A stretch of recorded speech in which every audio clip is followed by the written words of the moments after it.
사람 하나 잘 만나. 운명을 통째로 뒤집어 놓은 이야기, 그를 처음 본 부자 과부 마님이 잠시 그 눈을 들여다보더니 이렇게 말했지요.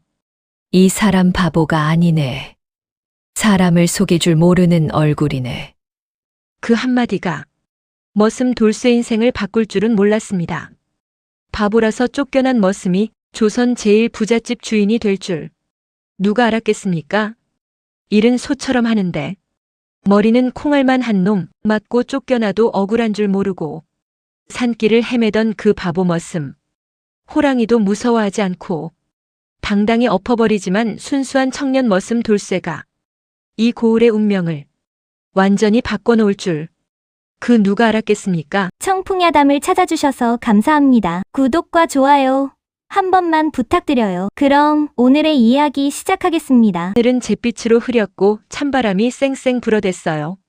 마을 어귀 큰 기와집 대문이 벌컥 열리더니 한 사내가 비틀거리며 나왔습니다. 등에는 낡은 보찜 하나만 달랑 메고 있었어요. 그 사내가 바로 돌쇠였습니다. 돌쇠는 대문 앞에서 한참을 멍하니 서 있었어요. 뒤를 돌아보니 10년을 살았던 박초신의 집이 보였습니다. 저 집 사랑채에서 잠을 청했고 저 곳간에서 곡식을 날랐고 저 마당에서 땀을 흘렸던 세월이 주마등처럼 스쳐 지나갔어요. 그런데 이제 그 모든 게 끝이었습니다. 돌쇠의 눈가가 붉어졌어요. 내 평생 땀 흘려 일한 대가가 고작 매질과 이 가벼운 보침뿐이란 말인가? 목소리가 떨렸습니다. 억울함과 분노가 가슴속에서 부글부글 끓어올랐지만 어쩔 도리가 없었어요. 돌쇠는 고개를 떨구고 발걸음을 옮겼습니다. 사실 이 모든 게 어젯밤에 벌어진 일이었어요. 박초신의 외동아들 박도령이 술에 잔뜩 취해 들어왔던 겁니다. 이놈아! 술이나 한 잔 가져오지 못할까? 박도령은 비틀거리며 사랑채로 들어가다가 그만 재단에 올려둔 향로를 발로 차버렸어요. 와장창. 향로가 마루 아래로 굴러떨어져 산산조각이 났습니다. 마침 그때 돌쇠가 지나가다 그 소리를 듣고 달려왔던 거예요. 도련님, 괜찮으십니까? 돌쇠가 박도령을 부축하려 하자 박도령이 손을 뿌리쳤습니다. 내 이놈이 감히 나를 건드려? 그리고는 바닥에 떨어진 향로 조각을 보더니 눈을 부라렸어요. 내 놈이 향로를 깼구나! 이놈아! 돌쇠는 황급히 고개를 저었습니다. 아닙니다, 도련님. 소인이 아니라 도련님께서 실수로. 하지만 박도령은 들으려 하지 않았어요. 뭐? 감히 나를 거짓말쟁이로 만들려고? 아버지! 아버지! 박초씨가 헐레벌떡 달려왔습니다. 그리고 박도령의 말만 듣고는 돌쇠에게 매질을 하기 시작했어요. 이놈아! 조상의 향로를 깨뜨리고도 말대꾸를 하느냐! 회초리가 등짝에 내리꽂혔습니다. 돌쇠는 억울함에 눈물이 핑 돌았지만 꾹 참았어요. 변명을 해봤자 소용없다는 걸 알았거든요. 평소에도 박도령은 돌쇠를 못마땅해 했습니다. 돌쇠가 힘이 세고 일을 잘하니까 마을 사람들이 칭찬을 늘어났거든요. 박초시댁 돌쇠만 한 일꾼이 어디 있겠소? 저런 머슴이라면 우리 집에도 하나 있었으면 좋겠네. 그런 말들이 박도령의 귀에는 비수처럼 박혔던 겁니다. 제 아비가 돌쇠를 칭찬할 때마다 박도령의 얼굴은 일그러졌어요. 그래서 이번 기회에 아예 돌쇠를 내쫓아버리기로 작정한 거였습니다. 매질이 끝나고 박초씨가 손을 들어 멈췄어요. 당장 짐을 싸서 나가거라! 내일 아침까지 이 집에 있으면 다리를 분지르겠다! 돌쇠는 피눈물을 삼키며 고개를 숙였습니다. 알겠습니다. 그렇게 밤새 보찜을 싸서 새벽에 집을 나온 거예요. 10년 세월이 고작 보찜 하나로 정리되었습니다. 돌쇠는 마을 어귀를 지나 산길로 접어들었어요. 앞길이 막막했습니다. 갈 곳도 돌아갈 곳도 없었거든요. 찬바람이 얼굴을 후려쳤습니다. 하늘에서는 가랑눈이 날리기 시작했어요. 돌쇠는 옷깃을 여미며 산길을 올라갔습니다. 한참을 걷다 보니 다리가 후들거렸어요. 어젯밤 맞은 매질 때문에 온몸이 쑤시고 아팠습니다. 그래도 멈출 수는 없었어요. 돌쇠는 나무 밑에 주저앉아 잠시 숨을 돌렸습니다. 그때였어요. 저 아래 산길에서 말발굽 소리가 들려왔습니다. 돌쇠가 고개를 들어보니 한 무리의 사람들이 지나가고 있었어요. 앞에는 검은 말을 탄 여인이 있었고 뒤에는 하인들이 따라오고 있었습니다. 여인은 정갈한 한복을 입고 있었는데 얼굴에는 차가운 기운이 서려 있었어요. 말을 탄 자세가 범상치 않았습니다. 그 여인이 돌쇠가 앉아있는 쪽을 힐끗 쳐다보았어요. 순간 두 사람의 시선이 마주쳤습니다. 여인의 눈빛이 날카로웠어요. 하지만 곧 시선을 거두고는 말을 몰아 지나갔습니다. 돌쇠는 그 뒷모습을 멍하니 바라보았어요. 저분은 누구실까? 하인들의 대화 소리가 바람에 실려 들려왔습니다. 윤씨마님께서 오늘도 산제사를 지내러 가시는구나. 돌아가신 나리를 잊지 못하시는 거지. 벌써 3년째라네. 그래도 혼자서 저 큰 집안을 꾸려가시니 대단하신 분이야. 돌쇠는 고개를 끄덕였어요. 윤씨 부인이라. 소문으로는 들어본 적이 있었습니다. 과부가 되었지만 꿋꿋하게 집안을 지키는 여장부 같은 분이라고요. 돌쇠는 다시 일어나 걸음을 옮겼습니다. 발걸음은 무거웠지만 어쩐지 가슴속에 작은 불씨 하나가 살아나는 것 같았어요. 나도 다시 일어설 수 있을까? 눈은 점점 더 세차게 내렸습니다. 하얀 눈송이가 돌쇠의 어깨 위에 소복이 쌓였어요. 그는 고개를 들어 하늘을 보았습니다. 잿빛 하늘 너머로 무언가가 기다리고 있을 것만 같았어요. 새로운 시작이든 또 다른 고난이든 무언가가 그를 기다리고 있었습니다. 눈은 점점 더 세차게 내렸습니다. 돌쇠는 산길을 한참 걸어 올라갔어요. 발자국마다 하얀 눈이 푹푹 꺼졌습니다. 온몸이 얼어붙는 것 같았지만 그래도 걸음을 멈출 수가 없었어요. 어디로 가야 할지도 모른 채 그저 앞으로만 나아갔습니다. 해가 중천에 떴다가 어느새 서쪽으로 기울기 시작했어요. 돌쇠는 깊은 산골짜기로 접어들었습니다. 주변은 온통 나무와 바위뿐이었고 사람의 흔적이라곤 찾아볼 수 없었어요. 그때였습니다. 저 멀리서 이상한 소리가 들려왔어요. 으르렁, 으르렁. 천지를 진동하는 짐승 소리였습니다. 돌쇠는 걸음을 멈추고 귀를 기울였어요. 소리가 점점 가까워지는 것 같았습니다. 아니, 소리가 나는 쪽으로 자신이 걸어가고 있었던 거예요. 돌쇠는 조심스럽게 나무 사이를 헤치며 앞으로 나아갔습니다. 그리고 큰 바위 뒤에 몸을 숨기고 아래를 내려다보았어요. 그 순간 돌쇠의 눈이 휘둥그레졌습니다. 저 아래 눈 쌓인 계곡에 집채만 한 호랑이가 있었던 겁니다. 황금빛 털에 검은 줄무늬, 번뜩이는 눈알이 섬뜩했어요. 그런데 더 놀라운 건 호랑이 앞에 맞서고 있는 여인이 있었습니다. 비단 옷을 입은 고운 부인이 가녀린 몸으로 버티고 있었어요. 호랑이는 그 여인을 향해 천천히 다가가고 있었어요.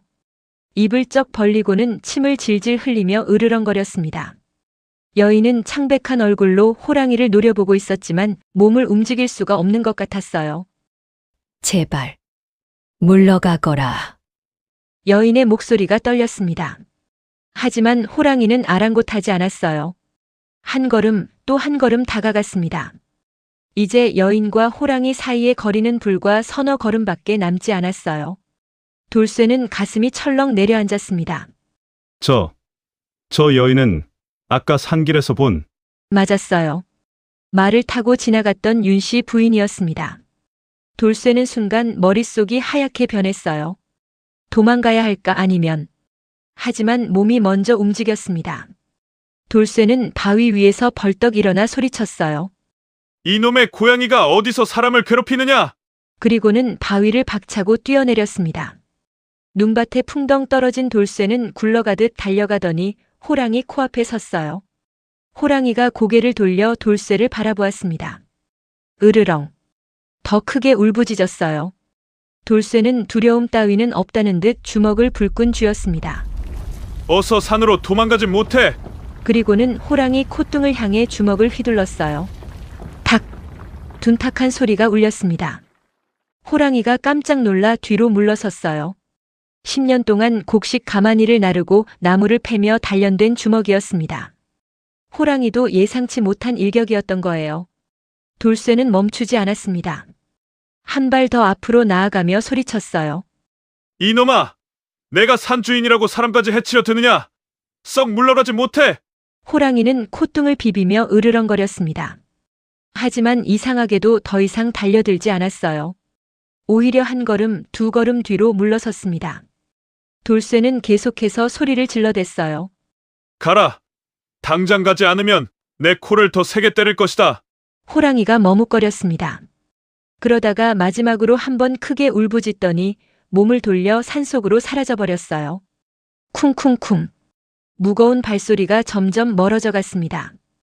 돌쇠는 그제야 다리에 힘이 풀려 주저앉았어요. 온몸이 후들거렸습니다. 무서운 줄도 모르고 덤벼들었지만 이제야 정신을 차리고 보니 식은땀이 줄줄 흘렀어요. 하. 거친 숨을 몰아쉬며 돌쇠가 고개를 들었습니다.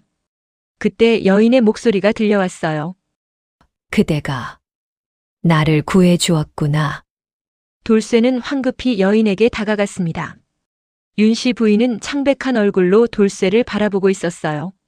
발목에서 피가 배어나오고 있었습니다. 마님, 괜찮으십니까? 돌쇠가 다급하게 물었어요. 윤씨 부인은 희미하게 미소 지었습니다.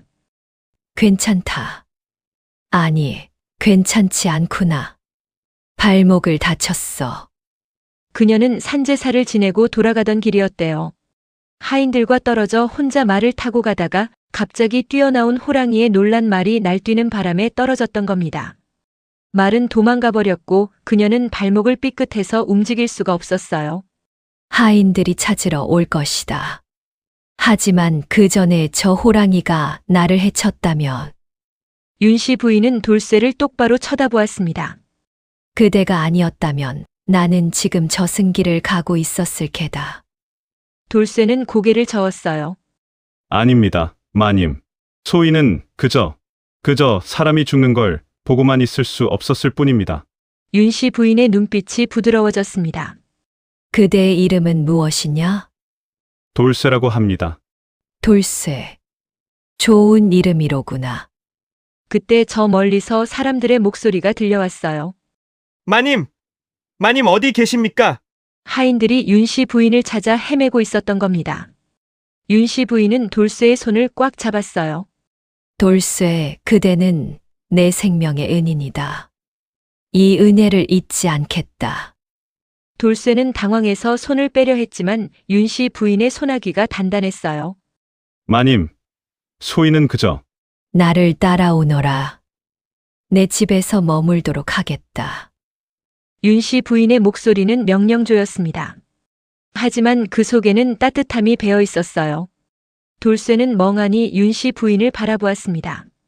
운명의 수레바퀴가 돌아가기 시작한 것이었습니다. 하인들이 달려왔을 때는 해가 이미 서산에 걸쳐 있었습니다. 마님, 무사하십니까? 하인 둘이 윤씨 부인을 부축해 일으켰어요. 다른 하인은 말을 끌고 왔습니다.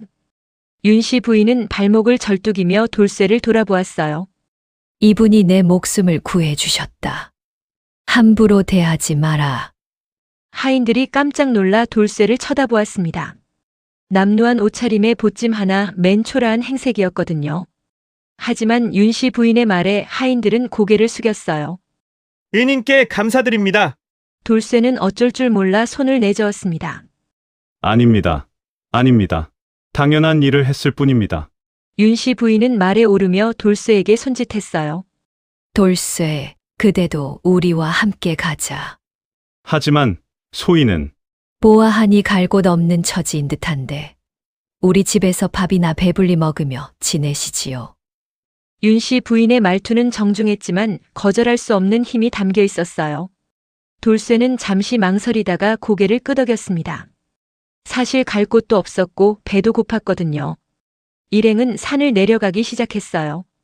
윤씨 부인은 말 위에서, 돌쇠는 걸어서 뒤를 따라갔습니다. 눈은 그치고 하늘이 조금씩 개이기 시작했어요. 한참을 걷다 보니 마을이 보이기 시작했습니다. 그리고 저 멀리 큰 기와집이 눈에 들어왔어요. 돌쇠는 눈이 휘둥그레졌습니다. 박초신의 집도 컸지만 저 집은 그보다 서너 배는 커 보였거든요. 기와 지붕이 겹겹이 이어져 있었고 담장은 끝이 보이지 않을 만큼 길게 뻗어 있었어요. 대문 앞에는 커다란 돌사자 한 쌍이 위풍당당하게 서 있었습니다. 저기가 마님 댁이십니까? 돌쇠가 떨리는 목소리로 물었어요. 윤 씨 부인은 고개를 끄덕였습니다. 그렇다. 보잘것없지만 내가 사는 집이다. 보잘것없다니요. 돌쇠는 입이 떡 벌어졌어요. 일행이 대문에 다가가자 문지기가 황급히 문을 열었습니다. 마님, 돌아오셨습니다. 대문 안으로 들어서니 넓디 넓은 마당이 펼쳐졌어요. 마당 한가운데는 큰 느티나무가 서 있었고 그 옆으로 연못이 있었습니다. 연못에는 얼음이 살짝 얼어 있었고 그 위로 갈대가 바람에 흔들렸어요. 사랑채, 안채, 행랑채가 디귿자로 둘러싸고 있었습니다. 돌쇠는 넋을 잃고 주변을 둘러보았어요. 이런 집이 세상에 있단 말인가? 10년 동안 박초신의 집에서 일했지만 이런 규모는 처음 보는 거였습니다. 하인들이 윤 씨 부인을 안채로 모셔 들어갔어요. 돌쇠는 마당 한가운데 서서 어쩔 줄 몰라 했습니다. 그때 나이 지긋한 노파 하나가 다가왔어요. 내가 마님을 구해준 은인이냐? 예. 마님께서 너를 잘 대접하라 하셨다. 나를 따라오너라. 노파는 돌쇠를 행랑채 쪽으로 안내했습니다. 행랑채도 아주 깨끗하고 단정했어요. 여기서 씻고 옷을 갈아입어라. 저녁 준비가 되면 부르겠다. 노파가 방문을 열어주었습니다. 방 안에는 아궁이에 불이 지펴져 있어 따뜻했어요. 구석에는 깨끗한 이불이 개켜져 있었고 한쪽에는 물동이와 수건이 놓여 있었습니다. 돌쇠는 방 안에 들어서자마자 주저앉았어요. 이게 꿈인가? 생시인가? 하루 사이에 세상이 뒤집힌 것 같았습니다. 어제는 매를 맞고 쫓겨났는데 오늘은 고을 제일 가는 부잣집에 발을 들여놓은 거예요. 돌쇠는 보찜을 풀고 몸을 씻었습니다. 물동이의 물은 따뜻했어요. 10년 만에 이렇게 따뜻한 물로 씻어보는 것 같았습니다. 한참 후 노파가 다시 찾아왔어요. 옷을 가져왔다. 입어보거라. 깨끗한 무명옷이었습니다. 비록 화려하지는 않았지만 돌쇠가 평생 입어본 옷 중 가장 좋은 옷이었어요. 옷을 갈아입은 돌쇠는 거울을 보고 깜짝 놀랐습니다. 낯선 사람이 거울 속에 서 있었거든요.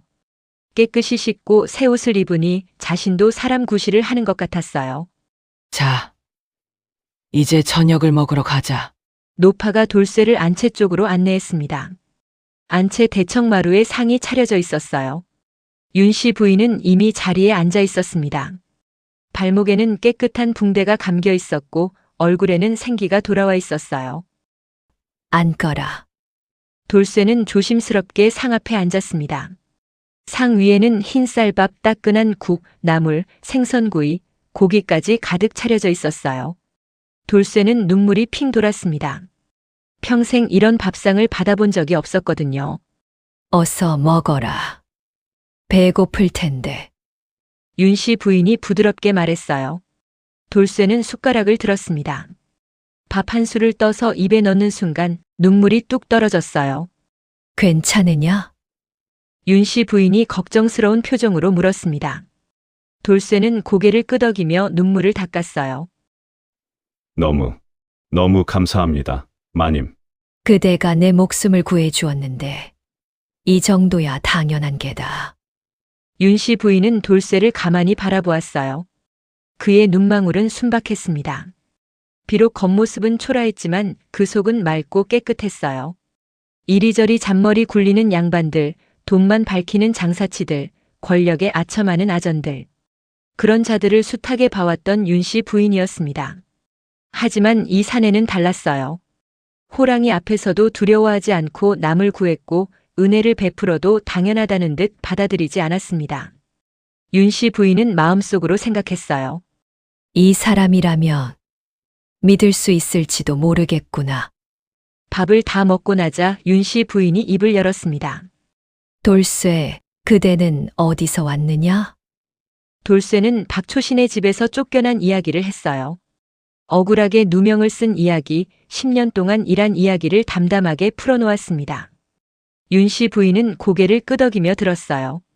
그렇구나. 그대도 참 기구한 팔자로구나. 잠시 침묵이 흘렀습니다. 윤 씨 부인이 찻잔을 들어 한 모금 마시더니 말했어요. 돌쇠, 우리 집에서 일하지 않겠느냐? 돌쇠는 깜짝 놀라 고개를 들었습니다. 예, 그대 같은 사람이 필요하다. 믿을 수 있는 사람 말이다. 윤 씨 부인의 눈빛이 진지했어요. 돌쇠는 가슴이 벅차올랐습니다. 고대 광실의 문이 활짝 열린 것이었습니다. 그렇게 돌쇠는 윤 씨 부인네 집에서 일하게 되었습니다. 처음 며칠은 조심스러웠어요. 큰 집이라 규율도 엄하고 하인들도 많았거든요. 하지만 돌쇠는 묵묵히 일했습니다.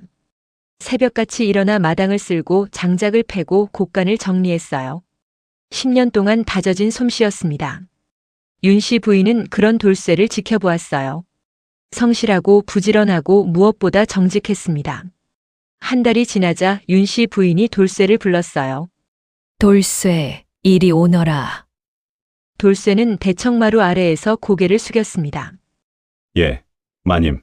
윤 씨 부인은 품에서 무언가를 꺼냈어요. 커다란 쇠 열쇠 2개였습니다. 이것이 곳간 열쇠다. 오늘부터 그대가 우리 집 곳간을 맡아라. 돌쇠는 깜짝 놀라 손을 내저었어요. 마님. 그럴 수 없습니다. 소인은 그저 일꾼일 뿐입니다. 일꾼이 아니다. 그대는 이제 이 집의 관리인이다. 윤 씨 부인의 목소리는 단호했어요. 하지만 그대를 믿는다. 이 열쇠를 받거라. 돌쇠는 떨리는 손으로 열쇠를 받았습니다. 무거웠어요. 쇠의 무게가 아니라 책임의 무게였습니다. 마님, 소인이 과연 잘할 수 있을는지. 윤 씨 부인은 미소 지었어요. 그대답게 하면 된다. 그것이면 충분하다. 그날부터 돌쇠는 곡간을 맡게 되었습니다. 쌀, 보리, 조, 콩이 가득 쌓인 큰 곡간이었어요. 돌쇠는 날마다 곡간을 확인하고 장부를 정리했습니다. 비록 글을 많이 아는 건 아니었지만 숫자만큼은 정확히 셀 줄 알았거든요. 그러던 어느 날이었습니다. 봄이 되어 농사철이 다가왔어요. 마을 사람들이 하나둘 윤 씨 부인네 집을 찾아오기 시작했습니다. 씨앗을 빌리러 온 거였어요. 첫 번째로 찾아온 건 김영감이었습니다. 저 돌쇠 나이 날이는 무슨 날이요, 영감님. 저는 그냥 돌쇠입니다. 김영감은 쭈뼛줄 망설이다 입을 열었어요. 올해 농사를 지으려 하는데 씨앗이 모자라서 왔습니다. 쌀 한 섬만 빌려주시면 가을에 2섬으로 갚겠습니다. 보통은 이자를 붙여서 빌려주는 게 관례였어요. 하지만 돌쇠는 고개를 가로저었습니다. 이자가 웬 말입니까? 김영감이 눈을 동그랗게 떴어요. 예, 쌀 한 섬 빌려가시면 가을에 쌀 한 섬만 갚으십시오. 그리고 돌쇠는 곡간으로 들어가더니 쌀을 가득 담아왔어요. 한 섬이 아니라 한 섬 반이었습니다. 이만큼 가져가십시오. 영감님 집에 식구가 많지 않습니까? 농사 지으면서 배고프면 안 됩니다. 김영감은 눈물이 핑 돌았어요. 돌쇠 나리 아니 돌쇠 고맙네. 정말 고맙네. 고맙긴요. 사람이 배가 불러야 웃음이 나고 그래야 복이 들어오는 것 아니겠습니까? 돌쇠는 환하게 웃었습니다. 김영감은 쌀을 지고 절을 하며 돌아갔어요. 그 소문이 삽시간에 마을에 퍼졌습니다. 윤 씨 부인네 곡간지기가 이자도 안 받고 쌀을 빌려준대. 그것도 넉넉하게 퍼준다더라. 마을 사람들이 너도 나도 찾아왔어요. 돌쇠는 한 사람 한 사람에게 정성껏 곡식을 나눠주었습니다. 올해 풍년이 될 겁니다. 그때 갚으시면 됩니다. 아이들 먹일 것도 챙기세요. 힘내십시오. 농사는 정성이 제일입니다. 사람들은 감격했어요. 이런 곡간지기는 처음 봤거든요. 며칠 후 노파 관리인이 윤 씨 부인에게 보고했습니다. 마님, 큰일입니다. 돌쇠가 곳간에 곡식을 너무 많이 나눠주고 있습니다. 이자도 받지 않고 말입니다. 윤 씨 부인은 미간을 찌푸렸어요. 그래. 예. 이러다가는 가을에 손해를 볼 수도 있습니다. 윤 씨 부인은 잠시 생각하더니 고개를 끄덕였습니다. 내가 직접 확인해 보겠다. 다음 날 윤 씨 부인은 돌쇠를 불렀어요. 돌쇠, 곡식을 많이 나눠 주었다던데. 돌쇠는 고개를 숙였습니다. 죄송합니다, 마님. 소인이 잘못 생각했습니다. 아니다. 윤 씨 부인의 목소리가 부드러웠어요. 그대의 뜻을 알고 싶을 뿐이다. 돌쇠는 천천히 고개를 들었습니다. 마님, 소인도 가난한 집에서 태어났습니다. 봄에 먹을 게 없어 풀뿌리를 캐먹던 적도 있었습니다. 돌쇠의 눈빛이 진지했어요. 사람이 배가 불러야 웃음이 나고, 그래야 복이 들어오는 것 아니겠습니까? 마님께서 저에게 베푸셨듯이 저도 사람들에게 베풀고 싶었습니다. 윤 씨 부인은 잠시 침묵했습니다. 그러다 입가에 미소를 띄었어요. 좋다. 그대 뜻대로 하거라.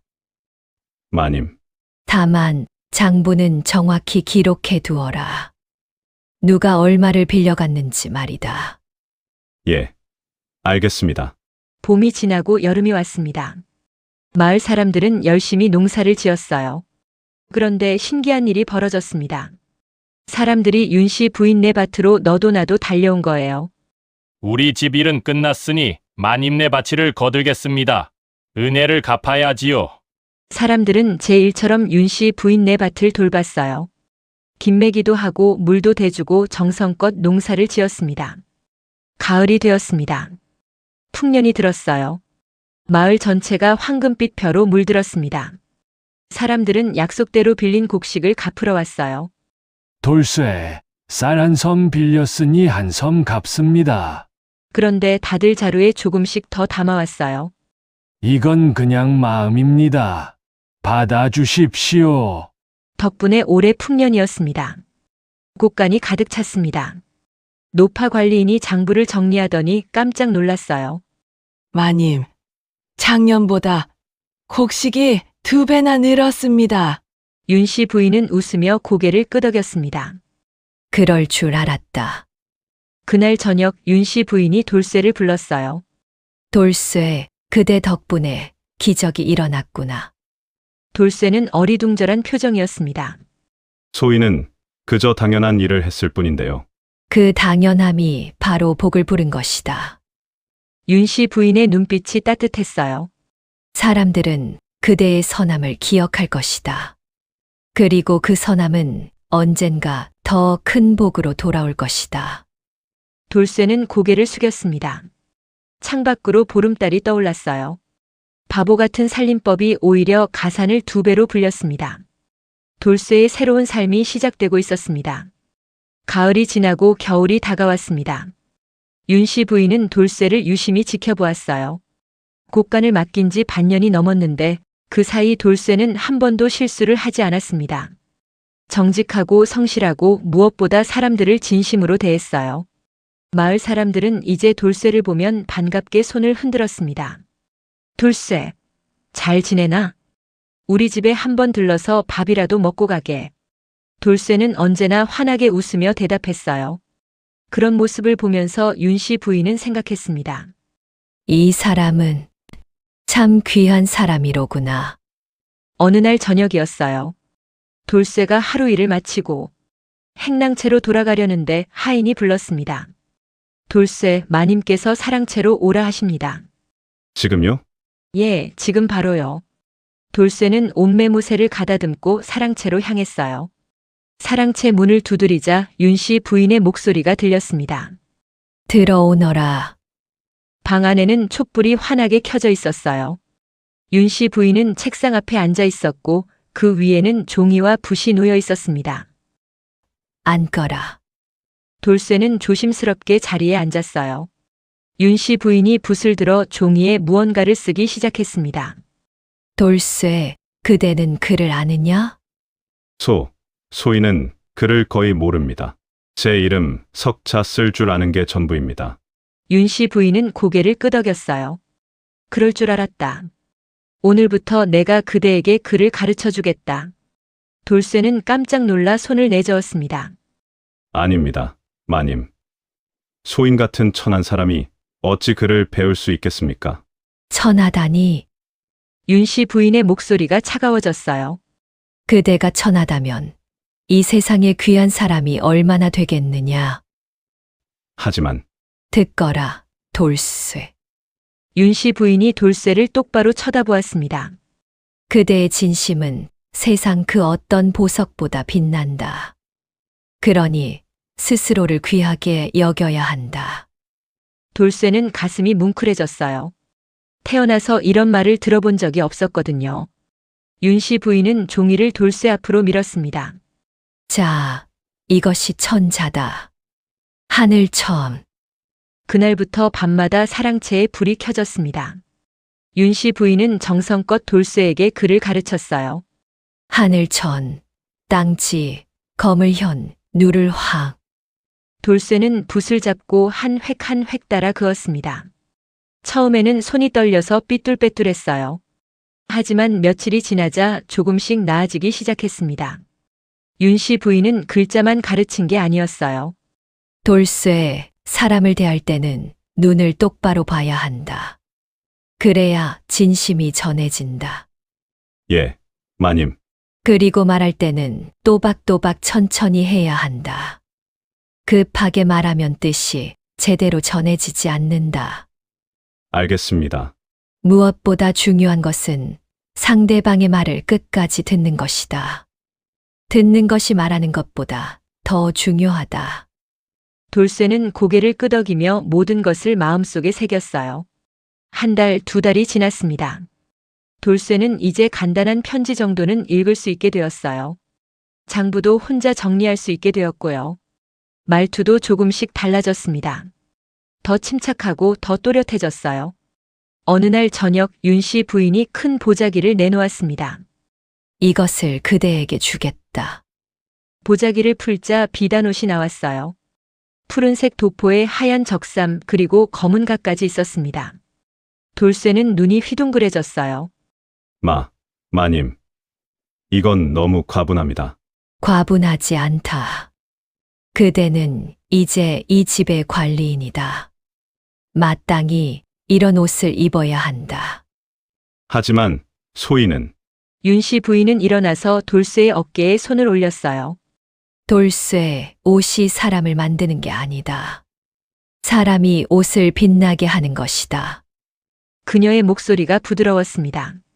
그대는 이미 충분히 빛나고 있다. 이제 그에 걸맞은 옷을 입을 차례다. 돌쇠는 떨리는 손으로 옷을 받았어요. 다음 날 돌쇠가 비단옷을 입고 갓을 쓰고 나타났을 때 마을이 술렁였습니다. 저 사람이 돌쇠인가? 세상에 완전히 딴 사람이 되었네. 돌쇠는 처음에는 어색했어요. 옷이 몸에 맞지 않는 것처럼 불편했습니다. 하지만 윤 씨 부인의 말이 떠올랐어요. 스스로를 귀하게 여겨라. 돌쇠는 고개를 들고 당당히 걸었습니다. 그날 저녁 윤 씨 부인이 다시 돌쇠를 불렀어요. 어떠냐? 옷이 불편하지는 않느냐? 처음에는 어색했습니다만 이제는 괜찮습니다. 윤 씨 부인은 만족스러운 표정을 지었어요. 좋다. 이제 그대에게 마지막으로 가르쳐 줄 것이 있다. 무엇입니까, 마님? 윤 씨 부인은 창밖을 바라보았습니다. 달빛이 마당을 비추고 있었어요. 돌쇠, 세상에는 두 가지 사람이 있다. 남을 짓밟고 올라가는 사람과 남을 일으켜 세우며 함께 가는 사람. 돌쇠는 조용히 듣고 있었어요. 그대는 후자다. 그러니 앞으로 누구를 만나든 어떤 일을 하든 지금처럼만 하면 된다. 윤 씨 부인이 돌쇠를 돌아보았습니다. 그리고 기억하거라. 이제는 누구 앞에서도 기죽지 마라. 그대는 충분히 당당할 자격이 있다. 돌쇠는 깊이 고개를 숙였어요. 마님의 은혜 평생 잊지 않겠습니다. 은혜가 아니다. 윤 씨 부인의 목소리가 따뜻했습니다. 이것은 그대가 받아야 마땅한 것이다. 그대의 진심과 성실함이 이루어낸 것이다. 밤이 깊어갔습니다. 사랑채 촛불은 새벽까지 꺼지지 않았어요.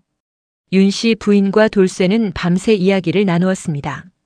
세상 사는 이야기, 사람 대하는 법, 어려움을 이겨내는 방법.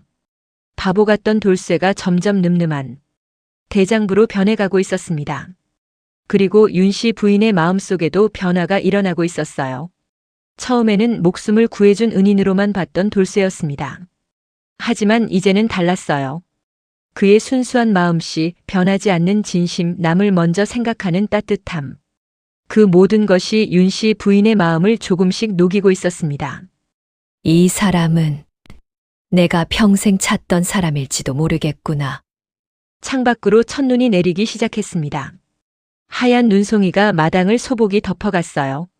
새로운 계절이 다가오고 있었습니다. 봄이 다시 찾아왔습니다. 하지만 그의 봄은 평년과 달랐어요. 비가 제때 오지 않았고 가뭄이 계속되었습니다. 마을 곳곳에서 한숨 소리가 들렸어요. 올해는 흉년이 들 것 같구먼. 씨앗을 뿌렸는데 싹이 나질 않아. 윤 씨 부인네 집도 걱정이었지만 그래도 넉넉히 쌓아둔 곡식이 있었어요. 돌쇠는 작년처럼 마을 사람들에게 곡식을 나눠주었습니다. 올해는 힘든 해입니다. 조금씩이라도 나눠 드리겠습니다. 사람들은 눈물을 글썽이며 고마워했어요. 그런데 이 흉년은 윤 씨 부인네 마을만의 문제가 아니었습니다. 이웃 마을들도 더 먼 고을들도 모두 어려움을 겪고 있었어요. 특히 박초신의 집은 형편이 말이 아니었습니다. 작년에 너무 욕심을 부려 곡식을 비싸게 팔아버렸던 거예요. 그런데 올해 흉년이 들자 빌려줄 씨앗도 먹을 양식도 부족해졌습니다. 게다가 박도령이 도박에 빠져 빚까지 지게 되었어요. 박초신은 머리를 쥐어뜯으며 고민했습니다. 이러다가는 집안이 거덜난다. 어디선가 돈을 빌려와야 하는데. 그때 누군가 귀띔을 해주었어요. 윤 씨 부인네가 요즘 잘 나간다던데요. 곡식도 넉넉하고 돈도 많다고 합니다. 박초신은 이를 악물었어요. 윤 씨 부인에게 고개를 숙이는 건 자존심이 상하는 일이었습니다. 하지만 달리 방법이 없었어요. 어느 날 아침 박초신은 초라한 옷차림으로 윤 씨 부인네 집을 찾아갔습니다. 대문 앞에서 한참을 망설이다가 결국 문을 두드렸어요. 누구신가요? 문지기가 물었습니다. 나 박초시라고 하오. 마님을 뵙고 싶소. 문지기는 안으로 들어가 전했어요. 잠시 후 돌아와서 말했습니다. 들어오십시오. 박초신은 마당으로 들어섰어요. 넓은 마당, 잘 가꿔진 연못, 우아한 기와집. 모든 게 자신의 집보다 훨씬 훌륭했습니다. 박초신은 씁쓸한 표정을 지었어요. 내가 왜 이 지경까지 왔는가? 하인이 박초씨를 사랑채로 안내했습니다. 사랑채 문이 열렸어요. 그런데 박초씨는 그 순간 얼어붙고 말았습니다. 대청마루에 한 사내가 앉아 있었거든요. 푸른 비단 도포에 검은 갓을 쓴 위엄 있는 모습이었어요. 그 사내가 찻잔을 들어 천천히 차를 마시고 있었습니다. 박초씨는 눈을 의심했어요. 저 얼굴은? 사내가 고개를 들어 박초씨를 바라보았습니다. 환한 미소를 지으며 말했어요. 진사 어른, 오랜만입니다. 박초씨는 다리에 힘이 풀려 휘청거렸습니다. 돌쇠? 예, 돌쇠입니다. 돌쇠는 태연하게 대답했어요. 박초씨는 사시나무 떨듯 떨기 시작했습니다. 이럴 수가. 내가 쫓아낸 그 돌쇠가. 겨울날 빈손으로 내쫓았던 그 머슴이 지금 비단옷을 입고 자신을 내려다보고 있었어요. 박초씨는 창피함과 두려움이 뒤섞인 표정을 지었습니다. 그때 안채에서 윤 씨 부인이 나왔어요. 박진사 오셨군요. 앉으시지요. 박초씨는 후들거리는 다리로 마루 아래에 앉았습니다. 감히 마루에 올라갈 엄두가 나지 않았어요. 윤 씨 부인이 물었습니다. 무슨 일로 오셨습니까? 박초씨는 한참을 머뭇거리다 입을 열었어요. 사실은 올해 흉년이 들어 형편이 어렵습니다. 쌀을 좀 빌릴 수 있을까 해서. 목소리가 떨렸습니다. 윤 씨 부인은 잠시 침묵하다가 돌쇠를 바라보았어요. 돌쇠, 어찌하면 좋겠습니까? 박초씨는 식은땀을 흘렸습니다. 설마 복수를 하려는 건 아니겠지? 돌쇠는 천천히 일어섰어요.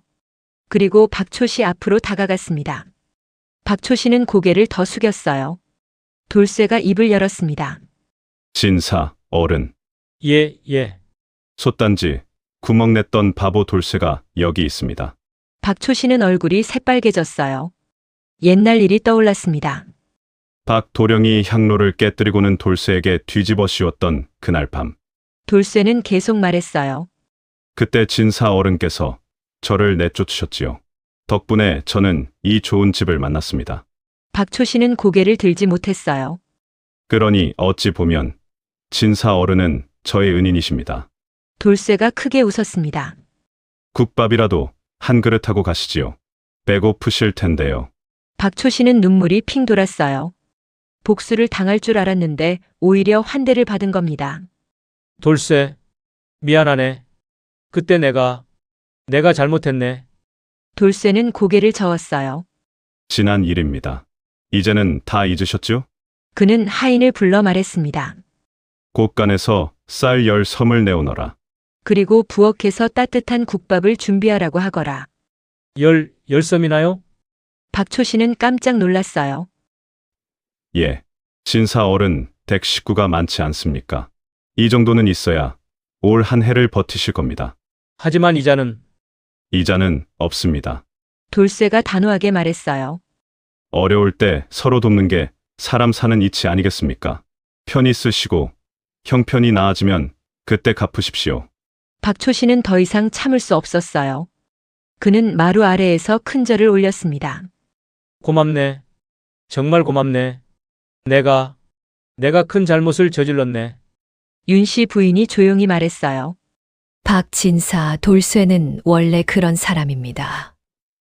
남을 미워할 줄 모르는 사람이지요. 박초 씨는 부끄러움에 고개를 들 수가 없었어요. 하인이 따뜻한 국밥을 가져왔습니다. 돌쇠가 권했어요. 드시지요. 먼 길 오시느라 고생하셨습니다. 박초 씨는 떨리는 손으로 숟가락을 들었어요. 국밥 한 술을 뜨는데 눈물이 뚝뚝 떨어졌습니다.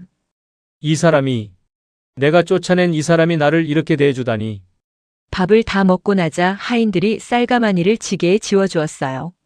박초 씨는 마당에서 다시 한번 깊이 절했습니다. 돌쇠, 자네 은혜는 평생 잊지 않겠네. 정말 미안하고 고맙네. 돌쇠는 환하게 웃으며 손을 흔들었어요. 조심해서 가십시오. 길이 험하니 천천히 가시고요. 박초 씨가 대문을 나섰습니다. 쌀가마니를 진 하인들이 그 뒤를 따랐어요. 돌쇠는 그 뒷모습을 바라보다가 한숨을 쉬었습니다. 윤 씨 부인이 다가와 말했어요. 그대는 참 대단한 사람이구나. 아닙니다, 마님. 저 사람에게 복수할 수도 있었는데 오히려 베풀었다. 돌쇠는 고개를 저었어요. 복수해봤자 제 마음만 더 무거워질 뿐입니다. 차라리 베푸는 편히 마음이 편합니다. 윤 씨 부인은 돌쇠의 손을 잡았어요. 그대 같은 사람을 만난 것이 내 인생 최고의 복이로구나. 두 사람은 마당에 서서 하늘을 바라보았습니다. 구름이 걷히고 햇살이 쏟아져 내렸어요. 오랜 가뭄 끝에 비가 올 것 같은 하늘이었습니다. 새로운 계절이, 새로운 시작이 기다리고 있었습니다. 박초 씨가 다녀간 이후로 며칠이 지났습니다. 마침내 하늘에서 비가 내렸어요. 촉촉한 봄비가 메마른 땅을 적셔주었습니다. 마을 사람들은 환호성을 질렀어요. 비다! 비가 온다! 이제 살았다! 돌쇠도 마당에 나와 비를 맞았습니다. 차가운 빗물이 얼굴을 타고 흘러내렸어요. 그는 하늘을 올려다보며 웃었습니다. 이제 올해도 잘 견딜 수 있겠구나. 비는 사흘 동안 내렸어요. 그 후 날씨가 개고 따뜻한 햇살이 비쳤습니다. 씨앗들이 싹을 틀기 시작했어요. 마을에 활기가 돌아왔습니다. 윤 씨 부인은 창가에 앉아 마당을 내다보고 있었어요. 돌쇠가 하인들과 함께 곡간을 정리하고 있었습니다.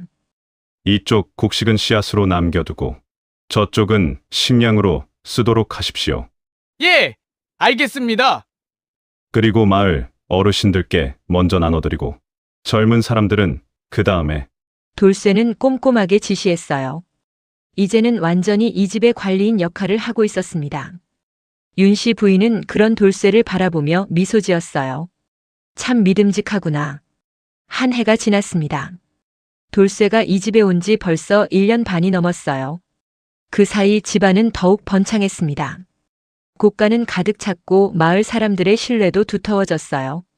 무엇보다 집안 분위기가 달라졌습니다. 예전에는 조용하고 쓸쓸했던 집이 이제는 활기가 넘쳤어요. 하인들도 즐겁게 일했고 오가는 사람들의 발걸음도 가벼웠습니다. 그 중심에는 언제나 돌쇠가 있었어요. 윤씨 부인은 그것을 알고 있었습니다. 이 사람 없이는 이제 단 하루도 살 수 없을 것 같구나. 처음에는 생명의 은인이었어요. 그 다음에는 믿을 만한 일꾼이었고요. 하지만 이제는 달랐습니다. 윤씨 부인의 마음속의 돌쇠는 더 이상 하인도 관리인도 아니었어요. 없어서는 안 될 사람, 평생을 함께하고 싶은 사람이었습니다. 어느 날 밤이었어요. 보름달이 환하게 떠있는 밤이었습니다. 윤씨 부인은 돌쇠를 사랑채로 불렀어요. 돌쇠, 잠깐만 오너라. 예, 마님. 돌쇠가 사랑채로 들어왔습니다. 방 안에는 촛불만 켜져 있었고 차가 준비되어 있었어요. 앉거라. 돌쇠는 평소처럼 자리에 앉았습니다. 윤씨 부인이 차를 따라주었어요. 마님께서 직접 따라주시다니. 오늘은 특별한 날이니까. 돌쇠는 고개를 갸웃했어요. 특별한 날이라니요? 윤씨 부인은 찻잔을 들어 한 모금 마셨습니다. 그리고는 천천히 입을 열었어요. 돌쇠, 그대가 이 집에 온 지 얼마나 되었느냐? 1년 반쯤 되었습니다. 그동안 그대는 이 집을 잘 지켜주었다. 당연한 일을 했을 뿐입니다. 윤씨 부인은 고개를 저었어요. 당연한 게 아니다. 그대가 아니었다면 이 집은 이렇게 번창하지 못했을 것이다. 돌쇠는 겸손하게 손을 내저었습니다. 아닙니다, 마님. 모든 건 마님의 덕입니다. 윤씨 부인은 잠시 침묵했어요. 밖에서 귀뚜라미 소리가 들려왔습니다. 달빛이 창문을 통해 은은하게 들어왔어요. 돌쇠. 예, 마님. 나는 그대에게 할 말이 있다. 윤씨 부인의 목소리가 떨렸습니다. 돌쇠는 처음 듣는 목소리였어요. 늘 단호하고 차갑던 윤씨 부인의 목소리가 이렇게 부드럽고 떨릴 수 있다니.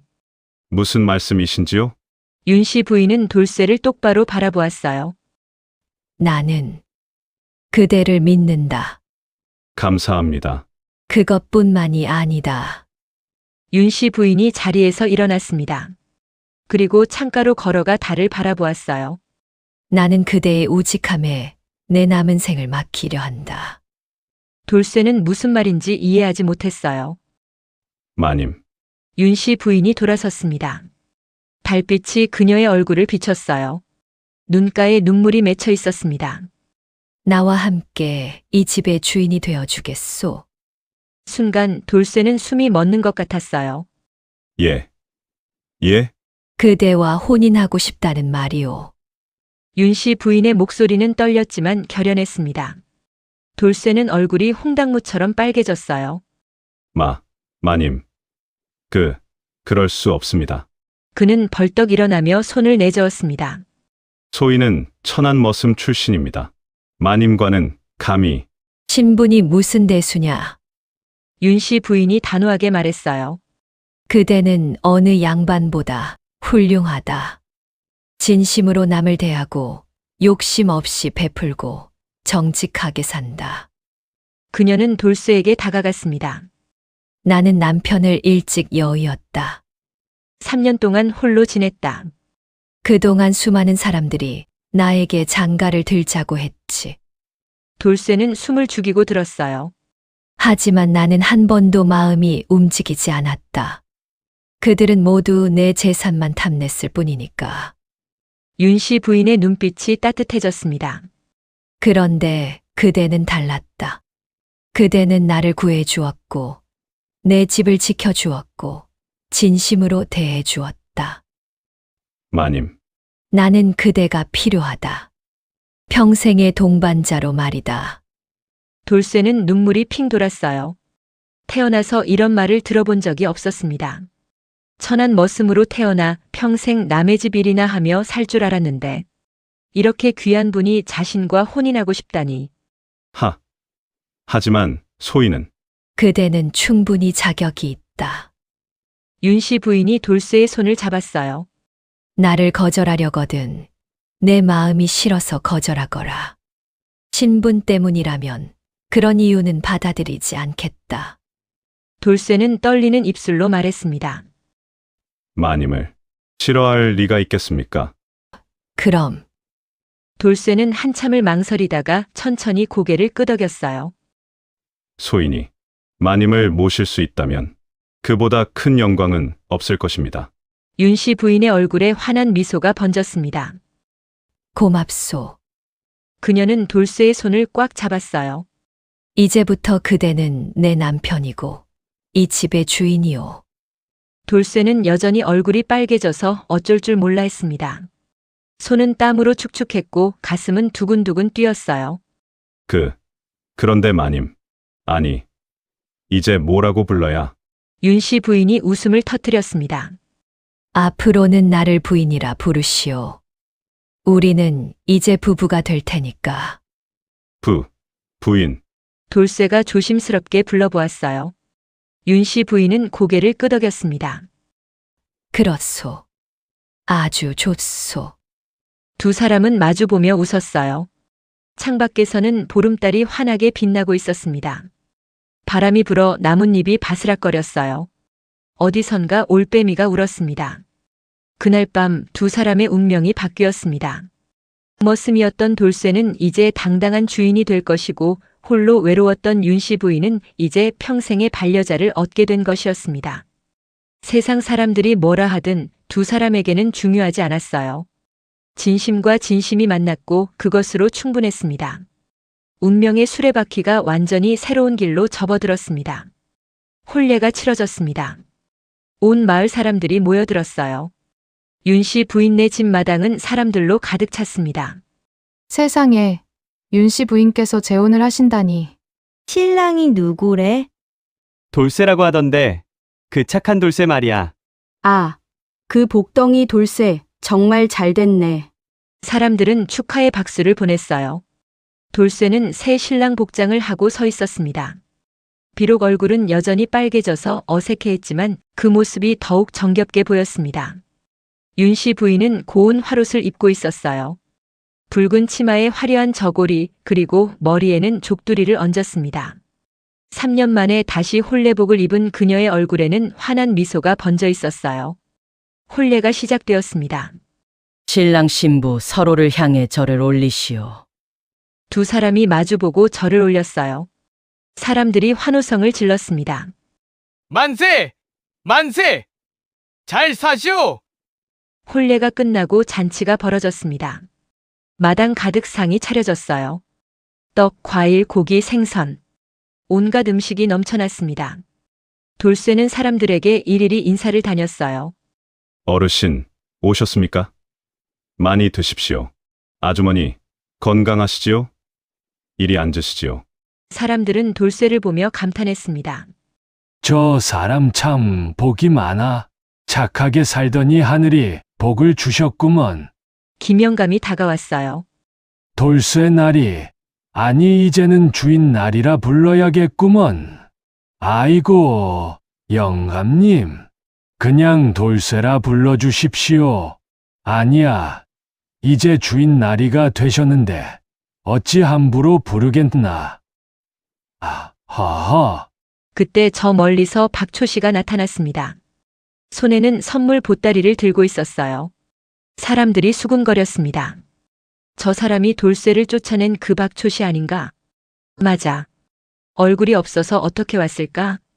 박초 씨는 돌쇠 앞에 섰습니다. 고개를 깊이 숙이며 말했어요. 돌쇠의 날이 축하하네. 진심으로 축하한다네. 돌쇠는 환하게 웃으며 박초 씨의 손을 잡았습니다. 진사 어른, 오셔서 감사합니다. 어서 들어가 드시지요. 자네는 정말 사람이 너무 좋아. 박초 씨는 눈가를 훔쳤어요. 내가 자네를 쫓아냈는데 이렇게 대해주다니. 부끄럽네. 다 지난 일입니다. 이제는 좋은 이웃으로 지내시지요. 박초 씨는 깊이 절을 올렸습니다. 고맙네. 정말 고맙네. 잔치는 밤늦게까지 이어졌어요. 사람들은 먹고 마시며 즐겼습니다. 노래가 울려 퍼졌고 춤도 추었어요. 마을 전체가 축제 분위기였습니다. 며칠 후 봄이 완연해졌어요. 복숭아꽃이 피고 매화가 향기를 풍겼습니다. 윤씨 부인, 아니, 이제는 돌쇠의 부인이 된 그녀와 돌쇠는 마을을 돌아다녔어요. 손에는 커다란 떡 광주리를 들고 있었습니다. 아이들아, 이리 오너라. 돌쇠가 소리치자 아이들이 우르르 달려왔어요. 나리님, 마님, 떡 주러 오셨어요? 그렇단다. 모두 한 개씩 가져가거라. 돌쇠와 부인은 아이들에게 떡을 나눠주었습니다. 하얀 백설기, 노란 송편, 빨간 수수팥떡. 아이들의 눈이 반짝반짝 빛났어요. 고맙습니다. 맛있겠다. 한 꼬마 아이가 돌쇠를 올려다보며 물었습니다. 나리님, 어떻게 하면 나리님처럼 복을 받을 수 있어요? 돌쇠는 웃으며 아이의 머리를 쓰다듬었어요. 착하게 살면 된단다. 남을 도와주고 거짓말하지 않고 열심히 일하면 하늘이 지켜본단다. 정말요? 정말이란다. 아이들이 깔깔거리며 웃었습니다. 그때 마을 어르신 하나가 지나가다 멈춰 섰어요. 허허, 인생은 모르는 법이지요. 돌쇠와 부인이 돌아보았습니다. 무슨 말씀이십니까? 어르신이 흰 수염을 쓰다듬으며 말했어요. 바보가 진짜 복을 받는 세상이 바로 여기 있단 말이죠. 사람들이 웃음을 터뜨렸습니다. 돌쇠도 함께 웃었어요. 제가 바보라니요? 그렇지 않소. 사람들이 욕심 부릴 때 자네는 베풀었고, 사람들이 원한 품을 때 자네는 용서했소. 어르신이 고개를 끄덕였습니다. 세상 사람들 눈에는 바보 같아 보였지. 하지만 하늘이 보기에는 제일 현명한 사람이었던 거요. 돌쇠는 부끄러운 듯 고개를 숙였어요. 부인이 돌쇠의 손을 꼭 잡았습니다. 그대는 진짜 바보가 아니라 진짜 현명한 사람이요. 부인, 나도 그대를 만나 복을 받았소. 두 사람은 마주보며 웃었어요. 마을 사람들이 박수를 쳤습니다. 복덩이 나리 만세, 윤씨 마님 만세, 두 분 만세. 환호성이 마을에 울려 퍼졌습니다. 봄바람이 불어왔어요. 꽃잎이 흩날리며 하늘로 날아올랐습니다. 아이들은 떡을 먹으며 깔깔 웃었고 어른들은 흐뭇하게 바라보았어요. 돌쇠와 부인은 나란히 서서 그 모습을 지켜보았습니다. 햇살이 따스하게 내리쬐었어요. 돌쇠는 생각했습니다. 이것이 꿈인가 생시인가. 불과 1년 전만 해도 빈손으로 쫓겨났던 자신이었어요. 갈 곳도 없이 눈 내리는 산길을 헤맸던 그날. 호랑이에게 쫓기던 여인을 구했던 그 순간. 모든 게 운명이었던 것 같았습니다. 부인이 속삭였어요. 무슨 생각을 하고 있소? 그저 감사한 마음뿐입니다. 나도 마찬가지요. 두 사람은 손을 꼭 잡고 마을길을 걸었습니다. 뒤에서는 아이들이 따라오며 노래를 불렀어요. 복덩이 나리 우리 마을의 복덩이. 노랫소리가 봄바람에 실려 퍼져나갔습니다. 고을 사람들은 이제 돌쇠를 바보라 부르지 않았어요. 복덩이 나리라고 불렀습니다. 그리고 그들은 알고 있었어요. 진심으로 살면 복이 온다는 것을, 착하게 살면 하늘이 돕는다는 것을요. 돌쇠와 부인의 집에는 언제나 웃음이 넘쳤습니다. 곳간에는 곡식이 가득했고 마당에는 사람들의 발길이 끊이지 않았어요. 저녁이면 두 사람은 사랑채에 앉아 차를 마시며 하루를 돌아보곤 했습니다. 오늘도 좋은 하루였소. 그렇소. 내일도 좋은 하루일 거요. 창밖으로 별이 떠올랐어요. 반짝이는 별들이 두 사람을 축복하는 것 같았습니다. 억울하게 쫓겨났던 머슴이 최고의 부자마님을 만나 고대 광실의 주인이 되었으니 이것이야말로 하늘이 정해준 인연이자 운명의 반전이었습니다. 돌쇠는 창밖을 바라보며 중얼거렸어요. 정말 신기한 일이지요. 무엇이 말이오? 한때는 바보라고 놀림받았는데 이제는 복덩이라 불립니다. 부인이 웃었어요. 그대는 원래 복덩이였소. 사람들이 몰랐을 뿐이지. 부인 덕분입니다. 아니요. 그대 자신의 덕이요. 두 사람은 다정하게 마주보았습니다. 행복한 웃음꽃이 만발했어요. 그렇게 돌쇠의 이야기는 끝을 맺습니다. 바보처럼 보였지만 진심으로 살았던 사람, 억울함을 당해도 원망하지 않았던 사람, 복수 대신 용서를 선택했던 사람. 그런 돌쇠에게 하늘은 가장 큰 복을 내려주었습니다. 만복이 깃든 바보의 봄이었습니다.